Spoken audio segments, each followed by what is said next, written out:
بسم الله والصلاة والسلام على رسول الله. مرحبا بكم على قناة نور شانيل. اليوم إن شاء الله جيت نشارك معكم كيك كيجي رائع لذيذ بزاف معلك وبمقادير اللي هي اقتصادية وسهل جدا في التحضير. ندوزو مباشرة نحضروه مع بعض. بسم الله على بركة الله. الكيك ديالنا راح تجو فيه 3 حبات ديال البيض كيكونوا بدرجة حرارة المطبخ، اللي كنضيف ليهم كأس إلا ربع ديال السكر سنيدة، كأس مع مرش. غنضيف لهم الفانيلا، ممكن تستعملوا فاني بودره او الفاني ديال الساشي اللي متوفر عندكم بطبيعه الحال.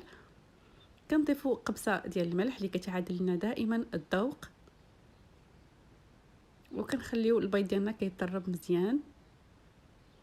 نحاولوا ان يعني نطربوه بسرعه اللي كتكون عاليه، هكا البيض ديالنا كينجح معنا وكيصبح القوام ديالو على شكل رغوه. من بعد ما كيبان لنا ان البيض صافي يعني طرب مزيان، هنا كنبداو نضيفو مباشره السوائل اللي غنضيفو للخليط. غادي نضيف هنايا كأس الا ربع ديال الحليب، يعني كأس مع مرش. كيف ما كتلاحظوا معايا في الفيديو كأس مع مرش. من كأس الشاي اللي عندكم كتشربوا فيه، يعني هو اللي غادي تستعملوه في القياسات. هنا كنقص من السرعه ديال الطراب باش البيض ديالنا يعني باش البيض ما كيفقدش الحجم ديالو. وكنضيف هنا كذلك كأس الا ربع ديال الزيت على سرعه منخفضه. كنخليو العناصر كتندمج مزيان مع البيض.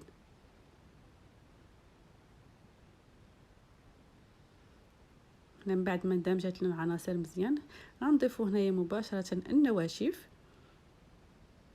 غنجيب هنا الدقيق اللي كنكون مغربلته من قبل، وكنبدا نضيف يعني تدريجيا. صراحه هنا ما عبرتش الدقيق بالضبط، تقريبا 1-2 كؤوس ديال الدقيق. المهم حتى كتحصلوا على الخليط اللي غادي نبين لكم الشكل ديالو في الصوره. يعني كنبداو نضيفو تدريجيا حتى كتحصلوا على خليط اللي ما كيكون لا ثقيل لا خفيف، على سرعه اللي هي كيف ما كتشوفوا يعني ما عالياش. هنا ضفت 2 أكياس ديال الخميره الكيماويه بوزن مجموع 16 غرام. كنغربلوها حتى هي من قبل باش كنتفاداو دوك الكريات اللي كيكونوا في الخميره. صافي، وكنستمر كنضيف هنايا الدقيق حتى كيبان ليا ان القوام ديال الكيك هو اللي بغينا نحصلوا عليه، وكنوقف من التطراب. المهم الكيك ديالكم ما خاصوش يكون خفيف بزاف وما يكونش ثقيل عاقد. غنحاول انني نبين لكم القوام ديال الكيك، يعني كيولي بحال هكا على شكل خيط كيف ما كتشوفوا معايا في الفيديو. يعني كيكون هذا هو القوام اللي خاصنا نحصلوا عليه، ما ثقيلش وما خفيفش. هنا جبت المول اللي هذا اللي كيتحل، ممكن ديروا اي مول عندكم.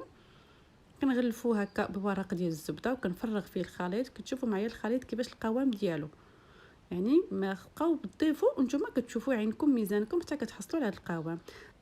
هنا مباشره غندوزو نحضروا يعني الحشوه اللي غنديروا فوق الكيك ديالنا. غنجيب 2 تفاحات، نحاول انني نقشرهم. نقسم التفاح ديالي بطريقه هكا سهله العاديه اللي ممكن كنقيو بها التفاح. نحيدوا لها القلب ديالها ونحيدوا القشره اللي من الفوق التفاح.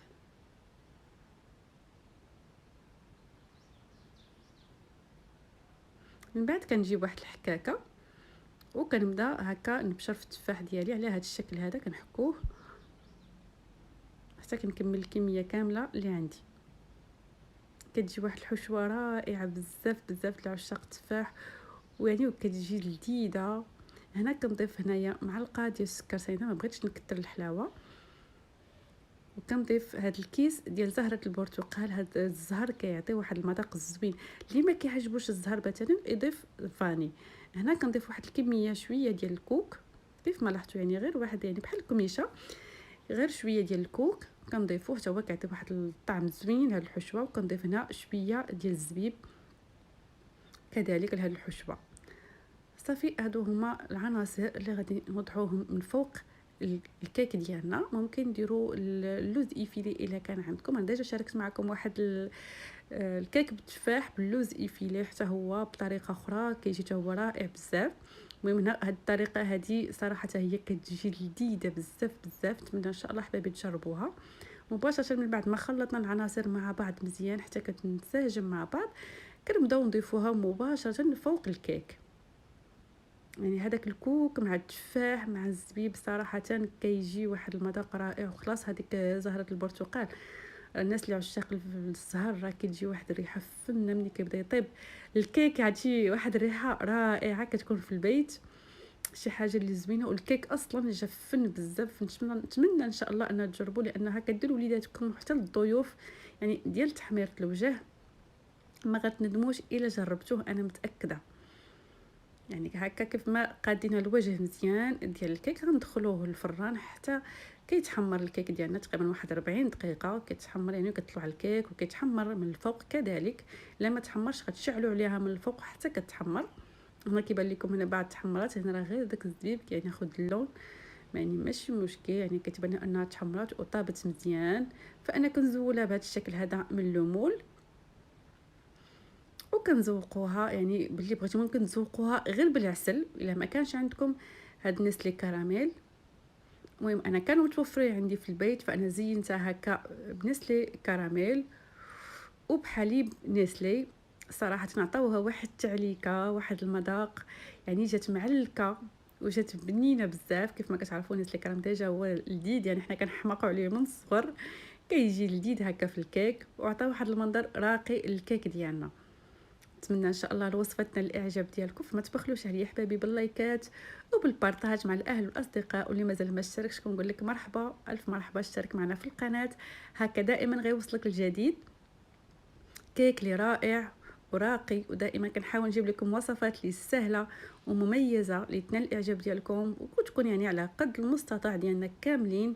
كيف ما كتعرفوا يعني كل نهار ورزقو، كل نهار كنحتاروا اشنو غنديروا. فبهاد الوصفات البسيطه والزوينه وتكون لذيذه كتعجب الاسره ديالنا، شي حاجه اللي كتفرحنا. فما عليكم غير تفرحوني احبابي بالبارطاج وبالدعم ديالكم بلي لايك، يعني لايك كتخلينا الفيديو ديالنا انه يوصل لاكبر عدد من الناس، هكا يشوفوا القناه ويكتشفوها معنا. ونتمنى ان شاء الله انكم ما تردوهاش في وجهي.